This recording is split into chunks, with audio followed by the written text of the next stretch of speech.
Assalamualaikum warahmatullahi wabarakatuh. Bismillahirrahmanirrahim. Alhamdulillahirabbil alamin hamdan yuafi ni'amahu wa yukafi mazidah. Asyhadu an la ilaha illallah wahdahu la syarikalah wa asyhadu anna Muhammadan abduhu wa rasuluh. Allahumma shalli ala sayyidina Muhammad wa ala alihi wa sahbihi wa sallim ajma'in, amma ba'd. Kali ini adalah ngaji fikih muamalah yang ke-6 terutama untuk teman-teman mahasiswa-mahasiswi Fakultas Syariah IAIN Syekh Nurjati Cirebon. Kita tiba pada halaman 56 tentang akad istisna. Kita tahu akad istisna adalah akad yang ada dalam fikih muamalah dan sekarang sepertinya memiliki momentum yang sangat besar bagi perkembangan ekonomi syariah, terutama perbankan syariah. Sekalipun sesungguhnya berbeda antara apa yang dipraktekkan oleh perbankan syariah yang itu bagian dari model pembiayaan dengan istisna yang ada dalam fikih muamalah yang adalah betul-betul murni istisna antara pelaku atau pekerja industri dengan orang yang memerlukan barang tersebut. Tetapi tentu saja ini mungkin bisa dijadikan produk dalam perbankan syariah nanti selama syarat-syaratnya memenuhi sebagaimana disebutkan dalam fikih muamalah. Jadi istisna itu adalah kata masdar, isim masdar dari kata sona'a yang artinya adalah membuat. Karena itu istisna adalah tolabus sun'i, meminta dibuatkan. Jadi ada dua pihak, yang satu adalah yang membutuhkan barang tersebut, yang satu yang membuat barangnya. Jadi istisna itu akad antara yang membutuhkan barang dan orang yang bisa membuat barangnya. Jadi sona'a itu membuat, bukan membeli dari tempat lain atau menanam dari tanah. Sona'a membuat industri. Misalnya adalah menjahit baju, membuat sepatu, membuat rumah, membuat meja, membuat buku dan lain-lain. Itu namanya sona'a. Nah, bedanya nanti adalah karena istisna ini ada irisan dengan ijarah, yaitu buruh, perburuhan atau mengambil jasa orang lain. Dengan juga salam ada bedanya nanti, yaitu sama-sama jual beli di mana barangnya belum ada, sementara harganya bisa jadi atau uangnya bisa jadi sudah diserahkan terlebih dahulu. Jadi itulah istisna itu, dan dalam istisna itu syaratnya diantaranya nanti disebutkan adalah bahwa materi atau bahan yang akan dibuat untuk jadi barang itu berangkat dari atau diambil dari milik si pekerja industrinya, pelaku industrinya, bukan dari orang yang membutuhkan. Jadi kalau misalnya saya perlu menjahit baju, lalu saya bawa kain, ini bukan istisna namanya. Ini namanya ijarah nanti ya. Ijarah artinya saya menyuruh orang untuk menjahit. Kalau istisna itu saya meminta dia bikin baju di mana bahan dan segala-galanya dari dia. Itu namanya istisna. Dan bisa jadi lalu kita bayar duluan atau tidak. Jadi misalnya harganya satu baju itu 500.000, lalu kita bayar duluan 100.000 sebagai uang muka atau arbun dalam bahasa fikih, sisanya dibayar setelah jadi. Nah, tetapi kalau misalnya kita bayar duluan semuanya 500.000 itu, maka itu bukan istisna katanya, itu namanya salam nanti ya, nanti kita lihat. Jadi ada irisan antara istisna, salam sama ijarah. Kalau dalam beberapa kitab fikih yang lain, salam itu khusus untuk barang-barang yang bukan kita bikin, tetapi misalnya kita tanam, itu salam, kayak padi, jagung, beras. Misalnya adalah buah-buahan. Jadi orang beli ke saya buah-buahan yang belum saya tanam, itu namanya salam. Jadi semacam perjanjian jual beli. atau beras atau gabah itu. Tetapi kalau baju, sepatu, rumah, mobil, kendaraan, atau dan lain-lain yang harus saya bikin terlebih dahulu, itu namanya istisna. Nah, itu di kitab fikih lain. Tapi di Wahb Az-Zuhaili ini dia menjelaskan bahwa istisna itu ya syaratnya yang menyediakan materi itu si pekerja industrinya atau pelaku yang pembuatnya. Kalau ijarah itu ketika semua bahan materi dari si orang yang membutuhkan, orang yang menyuruh untuk membuat barang tersebut, maka disebut sebagai ijarah karena hanya menyewa tenaga atau jasa si pekerja, pelaku pekerjaan tersebut. Menurut mazhab Abu Hanifah katanya annahu bay'un lil aini al masnu'ah. Ini termasuk jual beli. Jadi bukan sewa atau jasa, bukan jadi objeknya itu adalah barang yang nanti akan jadi ketika sudah dibuat. Jadi bukan bukan membayar jasa. Karena itu tidak bisa disebut sebagai perjanjian jual beli. Tidak juga disebut sebagai tidak cukup dianggap sebagai perjanjian jual beli, tidak juga dianggap sebagai sewa menyewa. Kenapa perjanjian jual beli? Karena kalau perjanjian jual beli itu masih mungkin terjadi khiyar, dibatalkan ketika barangnya baru dilihat. Tetapi dalam konteks istisna ini tidak berlaku khiyar menurut Imam Abu Hanifah. Kenapa? Karena kalau terjadi khiyar, maka si pembuat atau si pelaku industri akan rugi. Sudah barang dari dia, setelah dibikin si pembelinya nggak jadi beli.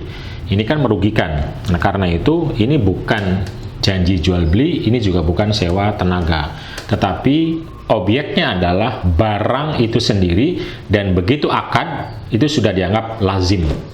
Artinya kalau barang yang dibikinnya itu sesuai dengan spesifikasi yang disepakati, maka tidak ada khiyar, tidak berlaku khiyar, si pembeli harus membayar dan barang menjadi milik si pembeli setelah dipindahkan. Kenapa? Daf'an lid-darari anis soni'i fi ifsadil mawadi al-masnu'ah allati sona'ah. Karena dianggap lazim, dianggap selesai, dianggap final agar supaya tidak terjadi mudorot atau kerusakan atau keburukan yang dialami oleh si pembuat karena dia sudah mengeluarkan tenaga dan juga sudah mengeluarkan modal, yaitu berupa materi.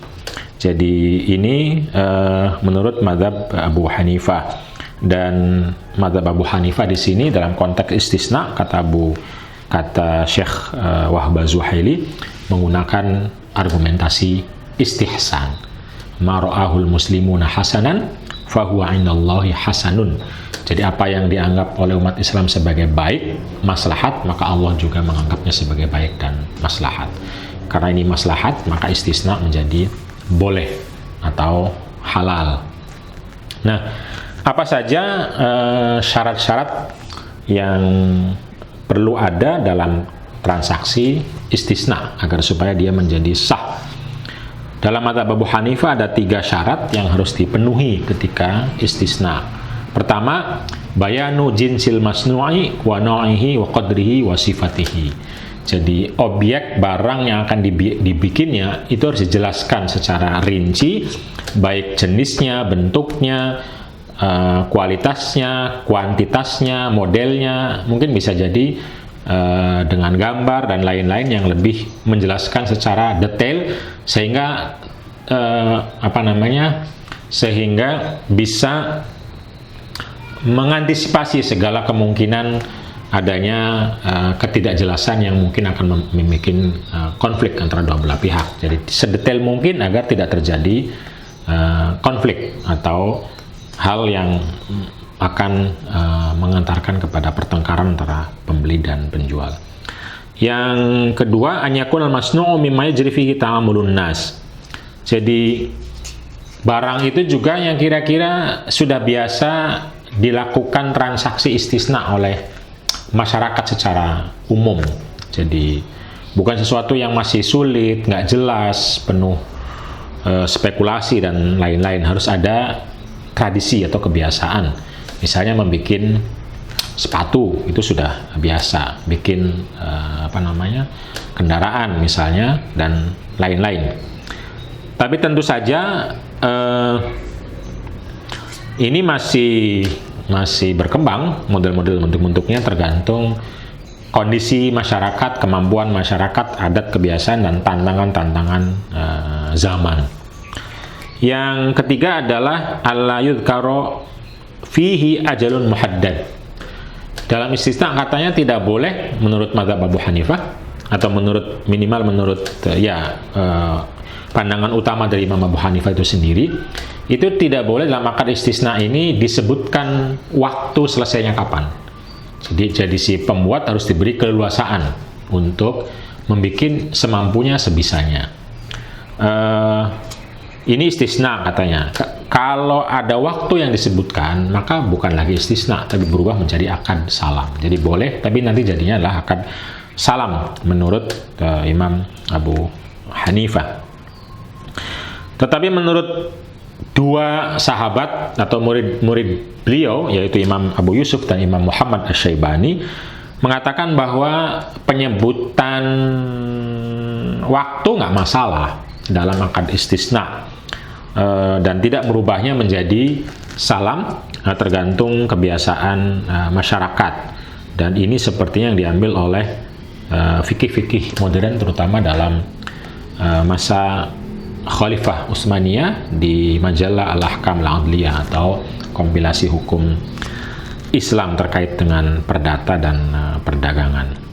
Jadi masa atau waktu itu boleh disebutkan dalam akad istisna, dan ketika masanya sampai, maka tentu saja si pekerja, pembuat, harus menyerahkan apa yang telah disepakati.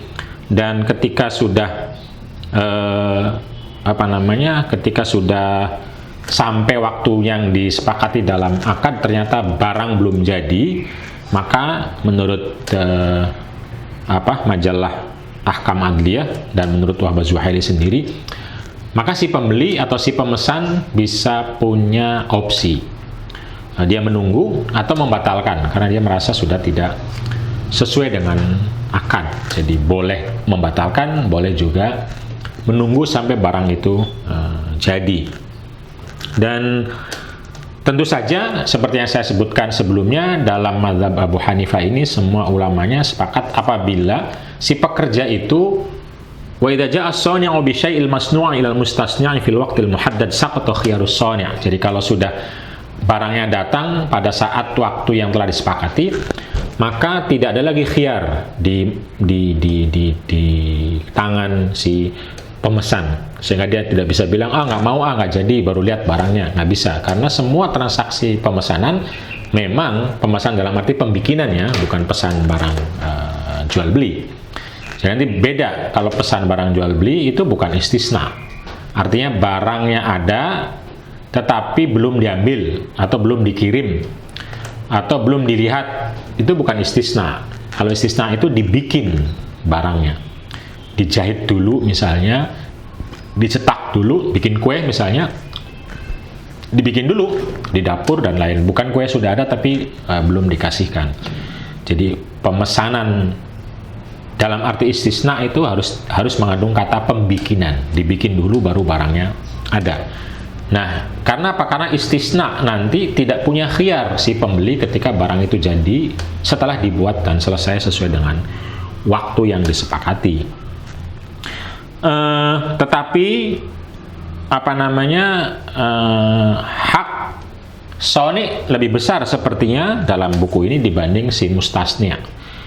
Lebih besar artinya si pembikin ini ternyata masih punya hak untuk menjual kepada orang lain barang tersebut, tidak harus kepada pembeli yang telah terjadi kesepakatan itu. Dia bisa menjual ke orang lain, tapi dia tetap bertanggung jawab untuk menyediakannya kepada si pembeli yang pertama. Ini menurut Syekh Wahbah Zuhaili tentu saja. Tetapi kalau sekarang sepertinya istisna ya harus ada kesepakatan yang lebih menjamin kebaikan bagi dua belah pihak. Jangan sampai si pembeli dirugikan waktunya, sudah pesan tapi si pembikinnya dijual kepada orang lain juga tidak baik dalam konteks transaksi yang mubadalah, yang kesalingan, satu sama lain saling menghormati. Jadi seharusnya kedua belah pihak saling menghormati. Mustasni juga tidak boleh menjual kepada orang lain ketika si pembeli masih komitmen dan akan membeli barang tersebut. Kalau misalnya dijual kepada yang lain dengan harga lebih tinggi, ini kan bisa masuk dalam banyak najas atau bahkan haram itu. Inilah akad istisna sementara, karena masih banyak lagi nanti akad-akad istisna yang lain yang mungkin lebih detail. Ini masih berupa pengantar tentu saja. Berikutnya adalah tentang bay'u taqsid wal bay'u li ajalin, mungkin sama juga. Nanti kita lihat apakah boleh jual beli kredit. Jual beli kredit sini maksudnya begini. Kita tahu beberapa pihak yang jualan dulu, dan sekarang juga masih ada. Orang yang jualan perabotan itu kadang-kadang punya dua harga. Harga kontan sama harga kredit. Bolehkah jual beli seperti ini? Menurut Syekh Wahbah Zuhaili, boleh. Namanya bay'u taqsid. Dan jual beli kredit seperti ini itu bukan riba. Karena kalau bay'u taqsid, jual beli kredit itu halal, sementara jual beli riba itu haram. Bedanya secara umum kalau kata kata Syekh Wahbah, kalau jual beli kredit itu untuk barang-barang yang bukan ribawi, jadi bukan termasuk barang ribawi seperti emas, perak, gandum, dan lain-lain, kurma. Tapi untuk barang-barang perabotan rumah, misalnya sepatu, baju, atau hal-hal lain. Nah, bay'u taqsid itu ya definisi secara umum adalah jual beli di mana barang itu diserahkan terlebih dahulu sementara bayarnya nanti, baik dicicil maupun ditangguhkan semuanya sampai waktu yang disepakati. Jadi ada harga kontan, misalnya sepatu kalau kontan 100.000, tapi kalau 3 bulan 6 bulan lagi dicicil atau tidak itu misalnya 120.000. Nah, maka beda harga antara kontan dan kredit itu disebut sebagai bay'u taqsid, terutama yang kreditnya. Jadi itu boleh, dan diantara alasannya adalah karena dalam konteks jual beli misalnya salam, waktu itu memiliki harga. Jadi perbedaan harga ini untuk menghargai waktu itu sendiri. Dan tentu saja kalau harga atau bayarannya itu sekarang, ya itu bukan taksid, berarti kan kontan. Tapi kalau bayarannya adalah ditangguhkan, baik dicicil maupun langsung nanti, itu disebut bay'un li ajal. Jadi ada bay'ul muajjal, ada bay' muajjal. Kalau muajjal itu kontan, muajjal itu kontan, kalau muajjal itu ditangguhkan. Nah, kalau taksid secara umum nanti ada semacam cicilannya itu. Ini tentu saja banyak terjadi, terutama di kalangan masyarakat konsumsi yang ingin memiliki banyak barang, sementara uang yang ada belum tersedia kecuali melalui cicilan bulanan dari gaji yang diterima. Dan ini tentu saja boleh menurut Syekh Wahbah, karena dianggap sebagai jual beli, sebagaimana pernah terjadi pada masa Nabi yang membeli dari seorang Yahudi makanan, bayarnya adalah ditangguhkan, jadi tidak kontan. Nabi beli makanan, ditangguhkan, inilah salah satu bentuk bay' li ajal atau jual beli dengan bayaran ditangguhkan yang menjadi bagian dari bay'u taqsid atau jual beli cicilan.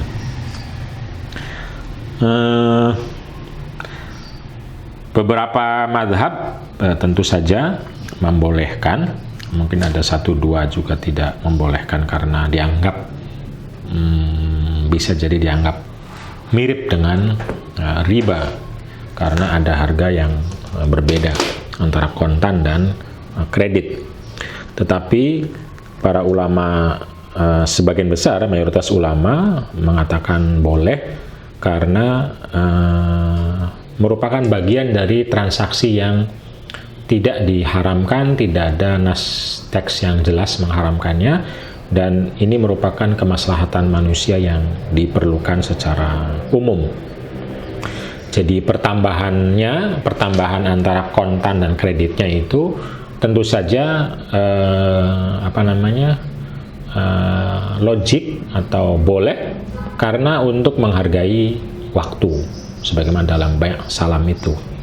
Jadi ini beda dengan riba yang itu tambahannya ada pada harta-harta ribawi yang sudah kita sebutkan, yaitu emas, perak, dan beberapa jenis makanan.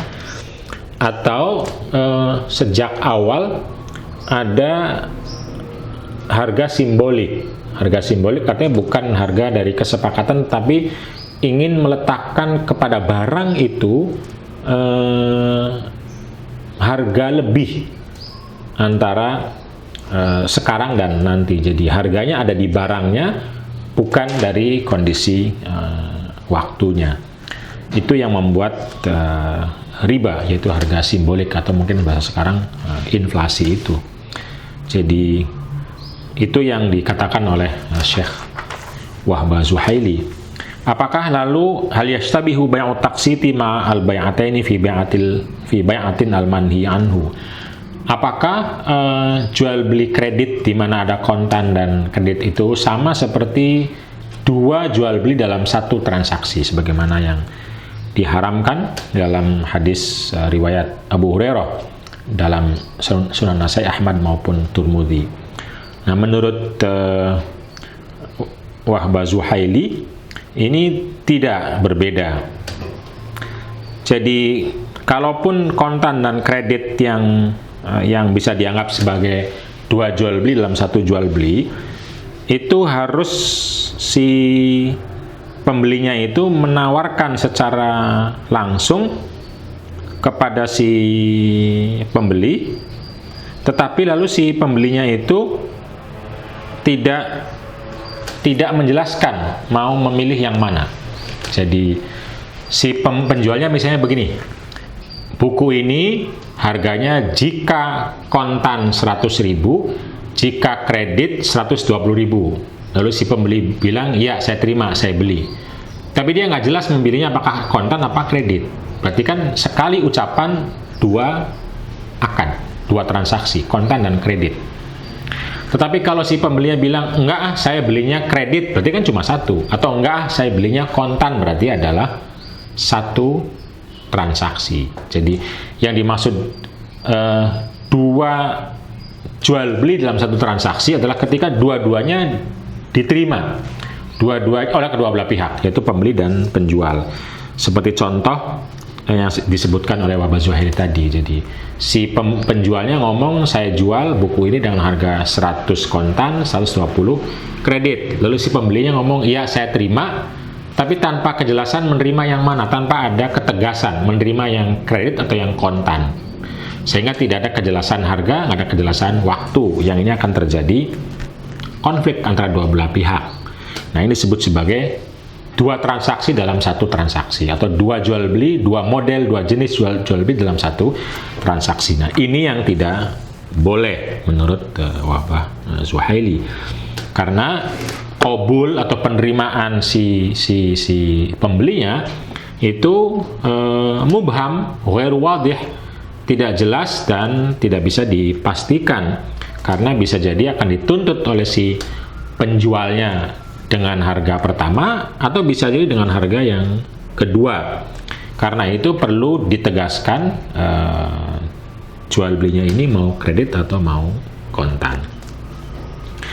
Itu menurut Wahbah Zuhaili. Karena itu